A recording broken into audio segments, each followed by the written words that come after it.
ಸದ್ಯ ಕಾಂಗ್ರೆಸ್ ಸರ್ಕಾರದ 5 ಗ್ಯಾರಂಟಿ ಯೋಜನೆಗಳ ಲಾಭವನ್ನು ಪಡೆಯುತ್ತಿರುವ ರಾಜ್ಯದ ಜನತೆಗೆ ಇದೊಂದು ಶಾಕಿಂಗ್ ಸುದ್ದಿ ಅಂತಾನೆ ಹೇಳಬಹುದು.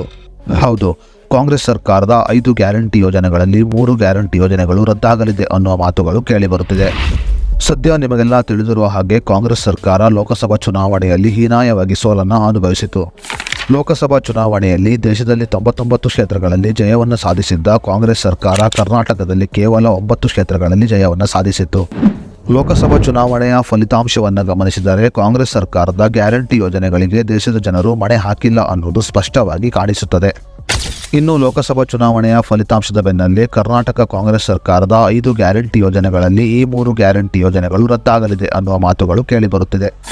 ಹಾಗಾದರೆ ಕರ್ನಾಟಕ ಸರ್ಕಾರದ 5 ಗ್ಯಾರಂಟಿ ಯೋಜನೆಗಳಲ್ಲಿ ರದ್ದಾಗುತ್ತಿರುವ 3 ಗ್ಯಾರಂಟಿ ಯೋಜನೆಗಳು ಯಾವುದು ಅನ್ನುವುದರ ಬಗ್ಗೆ ಸಂಪೂರ್ಣ ಮಾಹಿತಿಯನ್ನು ಈ ವಿಡಿಯೋದಲ್ಲಿ ನಾವು ನಿಮಗೆ ತಿಳಿಸಿಕೊಡ್ತೀವಿ. ಅದಕ್ಕೂ ಮುನ್ನ ನೀವಿನ್ನು news one Kannada YouTube channel subscribe ಮಾಡಿಲ್ಲ ಅಂದರೆ ಈಗಲೇ ಸಬ್ಸ್ಕ್ರೈಬ್ ಮಾಡಿ ಮತ್ತು ಪಕ್ಕದಲ್ಲಿರೋ ಬೆಲ್ ಐಕಾನ್ ಕ್ಲಿಕ್ ಮಾಡಿ ಹಾಗೂ ವಿಡಿಯೋವನ್ನು ಸ್ಕಿಪ್ ಮಾಡದೆ ನೋಡಿ.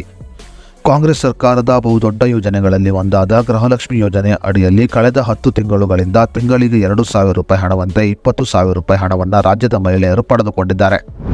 ಅದೇ ರೀತಿಯಲ್ಲಿ ಕಾಂಗ್ರೆಸ್ ಸರ್ಕಾರ ಅನ್ನಭಾಗ್ಯ ಯೋಜನೆ ಅಡಿಯಲ್ಲಿ 5 ಕೆಜಿ ಅಕ್ಕಿ ಮತ್ತು 5 ಕೆಜಿ ಅಕ್ಕಿಯ ಬದಲಾಗಿ ಹಣವನ್ನು ಫಲಾನುಭವಿಗಳ ಖಾತೆಗೆ ಜಮಾ ಮಾಡುತ್ತಿತ್ತು. ಆದರೆ ಕಳೆದ 2 ತಿಂಗಳುಗಳಿಂದ ಅನ್ನಭಾಗ್ಯ ಯೋಜನೆ ಹಣ ಫಲಾನುಭವಿಗಳ ಖಾತೆಗೆ ಜಮಾ ಆಗಿಲ್ಲ. ಅದೇ ರೀತಿಯಲ್ಲಿ ಕಾಂಗ್ರೆಸ್ ಸರ್ಕಾರದ ಇನ್ನೊಂದು ಬಹುದೊಡ್ಡ ಯೋಜನೆಯಾದ ಯುವ ನಿಧಿ ಯೋಜನೆ ಅಡಿಯಲ್ಲಿ ಪದವಿ ವ್ಯಾಸಂಗ ಮಾಡಿದವರಿಗೆ ತಿಂಗಳಿಗೆ 3,000 ರೂಪಾಯಿ ಮತ್ತು ಡಿಪ್ಲೊಮಾ ವ್ಯಾಸಂಗ ಮಾಡಿದವರಿಗೆ ತಿಂಗಳಿಗೆ 1,500 ರೂಪಾಯಿ ಹಣವನ್ನು ನೀಡುವುದಾಗಿ ಕಾಂಗ್ರೆಸ್ ಸರ್ಕಾರ ಘೋಷಣೆಯನ್ನು ಮಾಡಿತ್ತು. ಯುವ ನಿಧಿ ಯೋಜನೆ ಅರ್ಜಿ ಇನ್ನೂ ಕೂಡ ಚಾಲ್ತಿಯಲ್ಲಿ ಇದ್ದರೂ ಕೂಡ ಸಾಕಷ್ಟು ನಿರುದ್ಯೋಗಿಗಳು ಯುವ ನಿಧಿ ಯೋಜನೆಗೆ ಅರ್ಜಿಯನ್ನು ಸಲ್ಲಿಸುತ್ತಿಲ್ಲ. ಅದೇ ರೀತಿಯಲ್ಲಿ ಯುವ ನಿಧಿ ಯೋಜನೆಗೆ ಅರ್ಜಿಯನ್ನು ಸಲ್ಲಿಸಿದ ಜನರಿಗೆ ಇನ್ನೂ ಕೂಡ ಸರಿಯಾದ ರೀತಿಯಲ್ಲಿ ಹಣ ಬಂದಿಲ್ಲ. ಇನ್ನು ಈ ಎಲ್ಲ ಅಂಶಗಳನ್ನು ಗಮನಿಸಿದ ವಿರೋಧ ಪಕ್ಷದ ನಾಯಕರು ಕಾಂಗ್ರೆಸ್ ಸರ್ಕಾರದ 5 ಗ್ಯಾರಂಟಿ ಯೋಜನೆಗಳಲ್ಲಿ ಈ 3 ಗ್ಯಾರಂಟಿ ಯೋಜನೆಗಳು ರದ್ದಾಗಲಿದೆ ಎಂದು ಮಾಧ್ಯಮಗಳ ಮುಂದೆ ಹೇಳಿಕೆಯನ್ನು ನೀಡಿದ್ದಾರೆ. ಕಾಂಗ್ರೆಸ್ ಸರ್ಕಾರದ ಅನ್ನಭಾಗ್ಯ, ಗೃಹಲಕ್ಷ್ಮಿ ಮತ್ತು ಯುವ ನಿಧಿ ಯೋಜನೆ ಲಾಭ ಸಾಕಷ್ಟು ಜನರಿಗೆ ದೊರಕುತ್ತಿಲ್ಲ. ಈ ಎಲ್ಲ ಅಂಶಗಳನ್ನು ಗಮನಿಸಿದ ರಾಜ್ಯದ ಜನರು ಕಾಂಗ್ರೆಸ್ ಸರ್ಕಾರದ ಅನ್ನಭಾಗ್ಯ, ಗೃಹಲಕ್ಷ್ಮಿ ಮತ್ತು ಯುವ ನಿಧಿ ಯೋಜನೆ ರದ್ದಾಗುತ್ತಾ ಅನ್ನುವ ಆತಂಕಕ್ಕೆ ಕೂಡ ಒಳಗಾಗಿದ್ದಾರೆ.